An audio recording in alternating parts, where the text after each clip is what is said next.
I want to begin by thanking a number of my colleagues for their leadership, Senators Merkley and Harkin and others in this body who have championed the Employment Non-Discrimination Act, known as ENDA, over many years with great passion and constancy.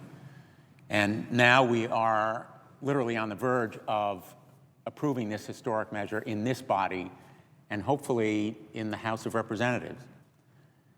I've heard from numerous organizations that represent America's workforce, the Service Employees International Union and the United Auto Workers Union, and I'm quoting the UAW. This legislation represents a step in the right direction toward providing equal opportunity for all Americans. That message is also carried by America's faith leaders, our business community generally, and many others who have fought over the years for civil rights and civil liberties. It is one of the paramount civil rights issues of our time, and I'm proud to be fighting for it. I'd like to mention some of the American businesses that have stepped forward to endorse this legislation.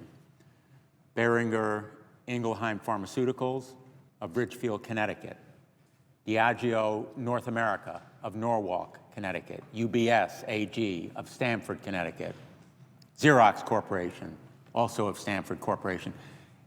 There are many others around Connecticut, big and small. The reason why the business community is steadfastly and strongly behind this bill is that it is good for America's working men and women. It's good for the business community. It has attracted bipartisan support in this body and around the nation.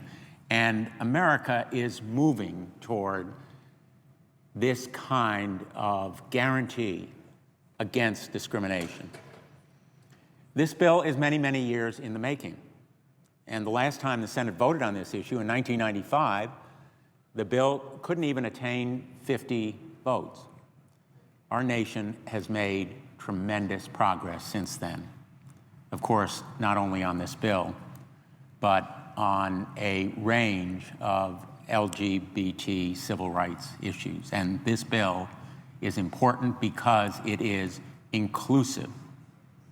And inclusive is the word that ought to characterize our society.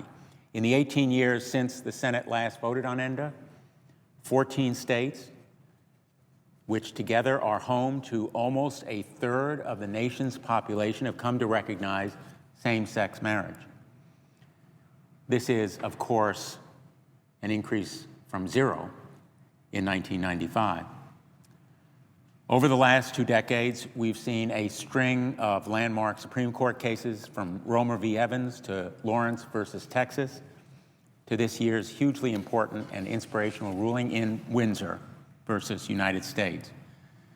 But this issue is about more than just legal reasoning and rulings. It's about real people. It is about members, millions of them, of the LGBT community who are now just beginning to enjoy the full freedom and equality that is guaranteed to them by our Constitution as citizens. And it's about their moms and dads, brothers and sisters, sons and daughters, members of their families from all over, as well as their co-workers in the places where discrimination will be banned and who are supporting this legislation. They deserve nothing less than full equality, which is what this bill would give to them. They should not be victims of discrimination because of who they love.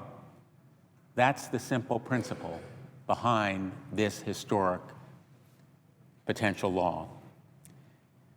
And still, on this bill, we have a lot more work to do. The House certainly will not be an easy battle, and we need to make sure, very simply, that the House is given an opportunity to vote, because if it is given that opportunity, if the House votes, it will approve this bill, just as it did the Violence Against Women Act, after initially the Speaker denied it that opportunity.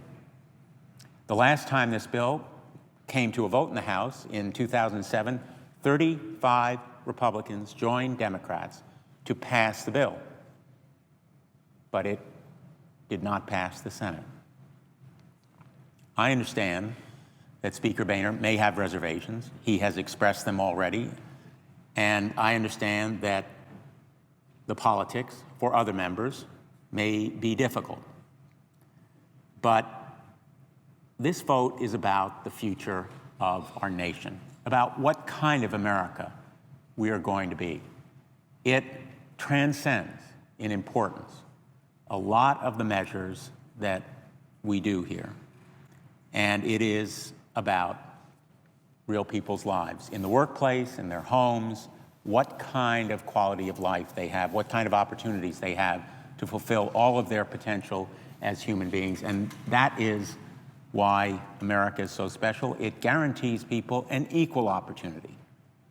In 29 states, LGBT Americans live without any protections against discrimination in private sector employment.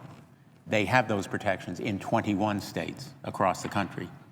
But between 15 and 43% of all LGBT Americans have experienced discrimination or harassment in their workplaces because of their sexual orientation or gender identity, and that number rises to a staggering 90% for transgendered Americans in particular, with more than a quarter, 25% reporting they've been fired. These kinds of troubling statistics have no place in America of the 21st century. We have an opportunity in this same bill to ban discrimination against our veterans. And I would suggest, and I will propose it in an amendment, that similar protection be afforded to them. Hiring a veteran is a good investment for any business. Veterans have unique qualities, including dedication and discipline, which make them qualified for many civilian jobs.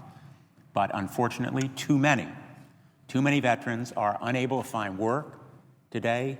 Most especially are younger veterans who experience higher unemployment rates than their contemporaries, who have not made the sacrifice and not given the service that they have in uniform. And for them to be unemployed at higher rates is a disgrace. It is an outrage that the greatest nation in the history of the world, whose citizens volunteer to serve and sacrifice, preserving our freedom, have higher unemployment rates when they come home than others. And the evidence is, and I've heard it and seen it from veterans as well as others, that they are sometimes victims of discrimination. That ought to be outlawed. And that's what I believe this law can do, in addition to seeking equality and opportunity for all Americans and banning discrimination based on sexual orientation or gender identity.